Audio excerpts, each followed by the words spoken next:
খ্রিস্টেতে অনুসারীদের শুভেচ্ছা জানিয়ে আমি আমার চ্যানেলের এই প্রথম উপস্থাপনা শুরু করছি। আমি এই চ্যানেল শুরু করছি, আমি মনে করি ঈশ্বর চায় যে তার যারা অনুসারী, খ্রিস্টের অনুসারী, তাকে যারা ভালোবাসে তারা তার শিক্ষাটা যেন পায়। আমি যেটা পেয়েছি, আমি 7 বছরে যেটা পেয়েছি, ঈশ্বর নিজ হাতে যেটা আমাকে শিখিয়েছে, আলাদা কিছু না, সব বাইবেলেরই কথা। সেটাই তিনি যাদেরকে ভালোবাসেন, তিনি সবাইকেই ভালোবাসেন, কিন্তু যারা প্রস্তুত, যারা তাকে খোঁজে, তারা যেন পথ পায়, আমি যেভাবে পেয়েছি। সেজন্যই এই চ্যানেলের সূচনা। 7 বছর বলছি এ কারণে যে 7 বছর আগে আমি অনেক প্রাচুর্যে ছিলাম, ছোটোবেলা থেকে প্রাচুর্যে ছিলাম। 7 বছর পর 7 বছর আমি কষ্টে কাটিয়েছি, আমি দারিদ্রতার মধ্যে কাটিয়েছি।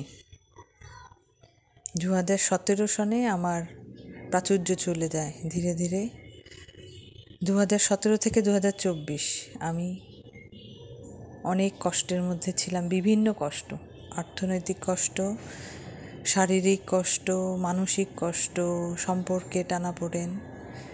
এবং এটা মনে করি আমার জন্য আশীর্বাদ, কারণ এর মাধ্যমেই ঈশ্বর আমাকে শিখিয়েছেন যে তার কথা চিরসত্য, এবং সেটা মেনেই আমি সেটা পালন করে, সেটা বিশ্বাস করেই আজকে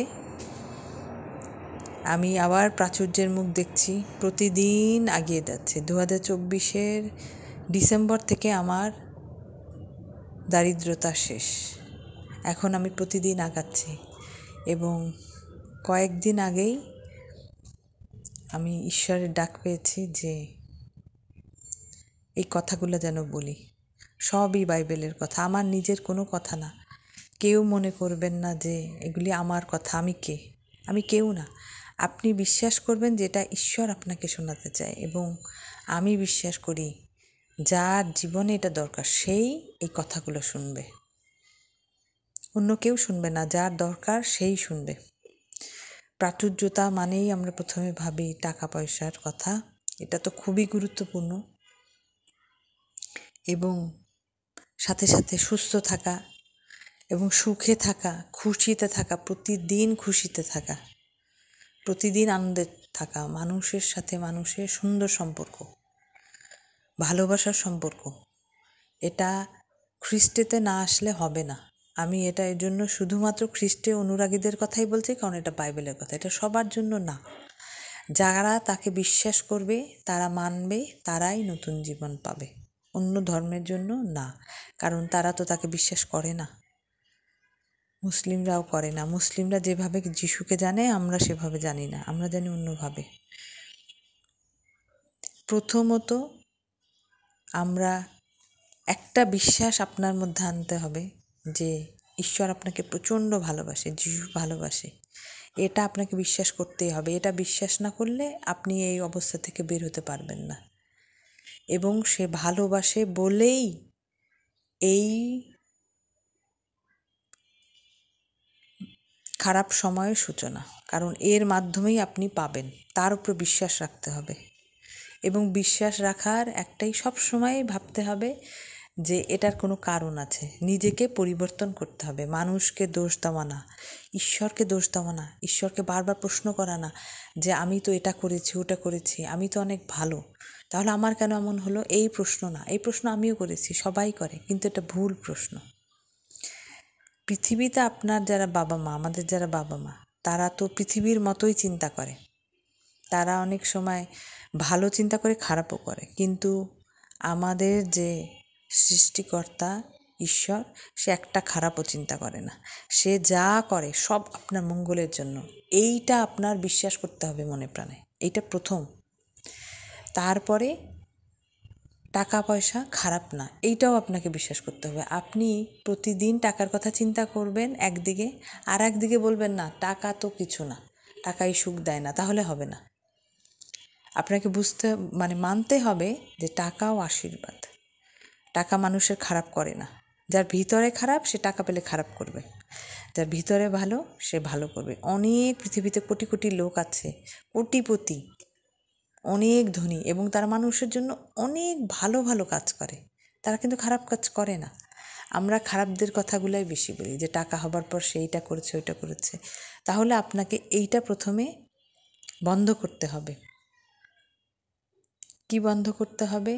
যে আমার কেন এমন হলো, আর বিভিন্ন আমার কি নাই এটা বলা, আমার এইটা নাই ওইটা নেই। এই যে আপনি এটা যে শুনছেন, আপনার একটা ফোন আছে, অনেকের তো ফোন নেই, এটার জন্য আপনি ধন্যবাদ দেন।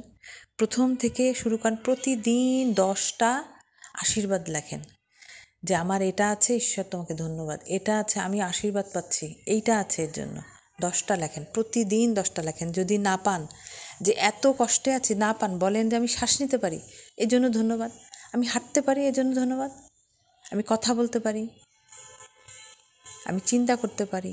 ধন্যবাদের তো কোনো অভাব নাই, দেখবেন কত ধন্যবাদ পাবেন। এইটা প্রথমে শুরু করেন। আর নিজে সচেতন থাকেন যে কখনো বলবেন না আমার এইটা নাই, আমার ওইটা নাই, আমার তো এইটা নাই। তার চেয়ে দেখতে শুরু করেন যে আমার কি আছে, আমার কি আছে। যত এটা খুঁজবেন তত এটা বাড়তে থাকবে, তত আশীর্বাদ করবে ঈশ্বর আরও। ঈশ্বর কিন্তু সবাইকে দেয়, কিন্তু যে এগুলি দেখে, যে খোঁজে, যে অন্বেষণ করে, যে ঈশ্বরের আশীর্বাদ দেখে, সে আরও আশীর্বাদ পায়। আর যে খোঁজে না, যে শুধু নাই দেখে, তার কাছ থেকে আরও চলে যায়, আরও চলে যায়, আরও চলে যায়। এটাই সত্যি কথা, এটাই আমি শিখেছি। এটা হচ্ছে প্রথম শিক্ষা, যে এটা বলা বন্ধ করতে হবে, ঈশ্বর আপনাকে ভালোবাসে, এটা বিশ্বাস করতে হবে। ঈশ্বর যাই করে মঙ্গলের জন্য। যদি মনে হচ্ছে যে না, এর কোনো ভালো নাই, আমরা কি এতই জ্ঞানী? একবার ভাববেন, আমরা কি এতই জ্ঞানী, আমরা সব জানি? আমিও একসময় ভাবতাম, তারপর অনেক বছর পর দেখেছি না, মন্দ থেকে ভালো হয়েছে।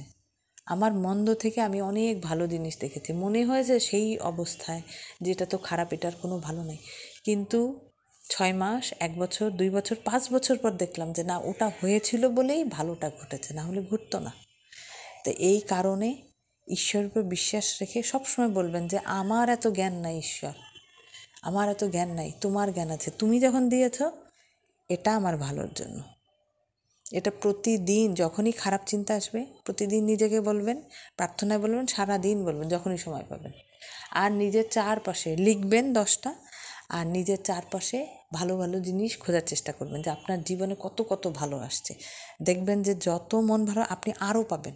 এটা তো শুরু, আপনি শুধু লেখাটা শুরু করেন 10টা, আর এগুলি খেয়াল করা শুরু করেন যে আপনাকে ঈশ্বর কত আশীর্বাদ দিয়েছে।